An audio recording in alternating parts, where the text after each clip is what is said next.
Good afternoon students. मैं संजीव मिश्रा, सहायक प्राध्यापक वाणिज्य, Pentium point technical college Rewa, आपसे पुनः ऑनलाइन क्लास के लिए प्रस्तुत हूँ। आज हम लोग बजट के प्रोडक्शन बजट की एक्टिविटीज से रिलेटेड समस्याएं लेंगे। सामान्य रूप से प्रोडक्शन बजट अगर बनाना हो तो किस तरह की एक्टिविटी इन्वॉल्व की जाती है। वहाँ पर किसी भी प्रकार के रुपए का इन्वॉल्वेशन नहीं होता, लेकिन नंबर ऑफ यूनिट्स जो बनती हैं उनका इन्वॉल्वेशन मेंटेन किया जाता है। तो दी हुई जो भी जानकारी है उन जानकारियों को पहले लाइंस में, कॉलम्स में मेंटेन कर लिया जाता है और उस पर जितने रिक्वायर्ड है, जितने प्रोडक्शन एक्टिविटीज हैं उनको बना लिया जाता है कॉलम्स में, ऐसा। और प्रोडक्शन इसके लिए फिर पर्टिकुलर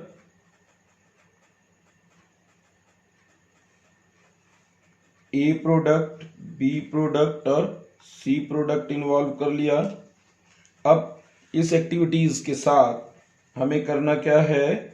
सबसे पहला काम जो इम्प्लीमेंट किया जाता है कि जो विचार है, सेल्स फोरकास्ट,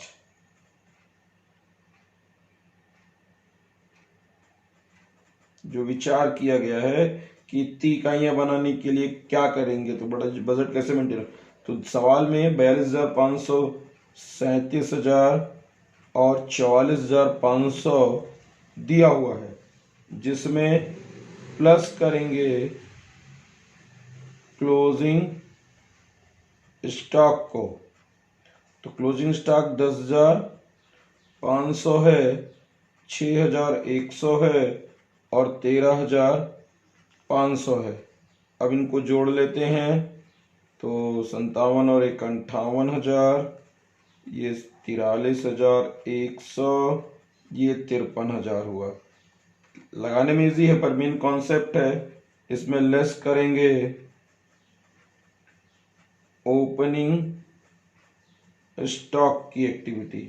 तो ओपनिंग स्टॉक सवाल में 8,100 दिया हुआ है, 6,250 है और 9,700 है। इन सभी को जोड़ लिया तो 44,000 घटाना है, माइनस किया है तो सॉरी, 53,000 में 8,100 घटा दिए तो 44,900 हुआ। 43,100 में 6,250 घटा तो ये 50, 3 हो गए 8, हो गया 36,850। यहाँ पे भी 0, 10 में से 7 गए 3, ये हो गए 10, 48,300।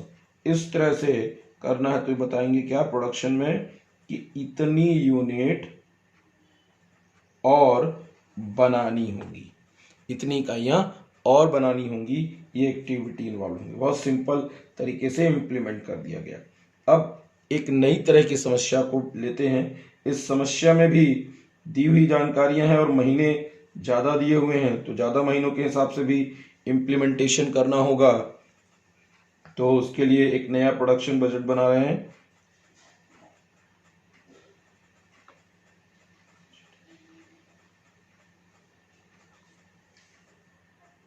सवाल में दी हुई जानकारी इस प्रकार से है: जुलाई, अगस्त, सितंबर, अक्टूबर, नवंबर, दिसंबर की बिक्री दी हुई डिफरेंट मंथ में, और साथ में ये बोल रखा है कि यहाँ पर कोई भी वर्क इन प्रोग्रेस और किसी भी मंथ के एंड में नहीं बचा हुआ है, और बोल रखा है finished units equal to half of the sale for the next month will be in the stock of end of each month.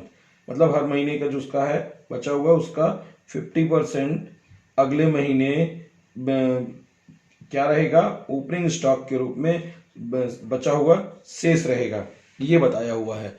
इस आधार पर इंप्लीमेंट करना है। तो सबसे पहले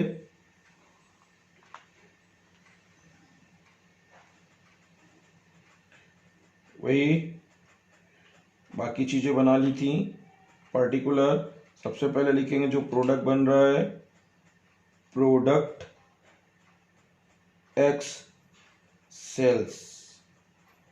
तो एक्स प्रोडक्ट है, इसकी दी हुई इकाई जुलाई में 1100, अगस्त में भी 1100, सितंबर में 1700 इकाइयाँ, अक्टूबर में 1900 इकाइयाँ, नवंबर में 2500 इकाइयाँ, दिसंबर में 2300 इकाइयाँ बनी। कुल 11 दूनी 22, 39, 19, 58 और 46, 48, 46, 48, 10, 2, 10, 400 और 2, 10,600 इकाइयाँ बनी हैं। फिर आगे की एक्टिविटी इन्वॉल्व करते हैं, प्लस करते हैं वही तरीका, क्लोजिंग स्टॉक जिसमें 550 इकाई है, इसकी 850 इकाई है, इसमें 950 इकाई दी हुई है। हर महीने की एक्टिविटीज़ पर 500 फिर 1250 की एक्टिविटी इन्वॉल्व करना है। तो इसके लिए क्रमशः पहले बंद कर लें। ये कैसे आ रहे हैं ये आपको हम बता दें। 1100 का क्लोजिंग स्टॉक बोल रखा है सवाल पर, फिनिश्ड गुड पे 50% की इन्वॉल्वेशन हुई है, हुआ 1650 इकाइयाँ। फिर लेस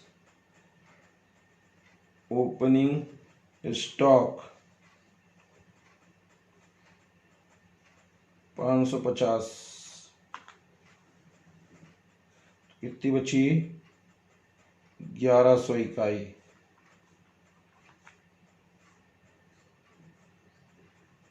ये 1100 इकाई बची, क्योंकि सवाल में बोल रखा है ऑलरेडी कि जो उसका माल बिका है हाफ ऑफ सेल, उसका नेक्स्ट मंथ उस रिमेनिंग हर महीने उतना बचेगा माल, बची हुई कीमत पर जो भी बिक्री की गई है उसका 50%, इसलिए ये इम्प्लीमेंट किया। 1100 हुआ, अब 850, 900 हो गए, टोटल हो गए 1950। जनवरी में बिक्री भी दी हुई है 2000 इकाइयाँ। तो क्रमशः जो क्लोजिंग स्टॉक है वो पिछली इकाइयों पर 2500 का जो अगले माह सेल होगा उसका 50% यहाँ स्टॉक मेंटेन होगा पिछले महीने। तो कितना करेंगे? 1250, 2300 का आधा 1150 और 2000 का आधा 1000 होगा। इनको जोड़ लेते हैं, 2650, 1900, 1250 हो गए, तो ये कितना होगा? 3150, 25, ये हो गए आपके 3650, ये हो गया आपका 3300। इन सबको जोड़ लें, 8 5 13, 14 9 23, 24 36, 46, 4750, 5750, 5750 इकाइयाँ दी हुई हैं। फिर इनको जोड़ लें, 10 5 15 और एक 16,350 इकाइयाँ ये इम्प्लीमेंटेड हुई। अब ओपनिंग स्टॉक के संबंध में भी यह जानकारी दी है कि जिस माह जितनी बिक्री हुई है उसका 50% क्या होगा? ओपनिंग स्टॉक होगा। तो 11 इसका ओपनिंग स्टॉक 550, 1700 का आधा 850, 1900 का आधा 950 और 2500 का आधा 1250, 2300 का भी 50% 1150। इसमें विशेष रूप से यह ध्यान रखना है कि क्लोजिंग स्टॉक हर अगले महीने जो माल बिक रहा है उसका 50% होना चाहिए और ओपनिंग स्टॉक करंट मंथ का जो माल बिक रहा है उसका 50% इन्वॉल्व करना है। अब इसको इन्वॉल्व कर लेते हैं एक्टिविटीज़ को। ओपनिंग स्टॉक को टोटल कर ले भी जोड़ लें, 5 11 8 19 20 29 12, 29 और 12 41, 42 और 11 5300। इसको घटा लिया, 11,050 बचा। ऐसे ही सबको घटा लेते हैं, 3300 में 1150 घट गए 50, 150 2 2150, यहाँ 0 यहाँ 0, 6 में 2 गए 4, 2 2400, यहाँ 0 0 और 31 में 9 गए 22। इसी प्रकार इधर 0, 5 में 5 गए 0, 26 में 8 गए 18।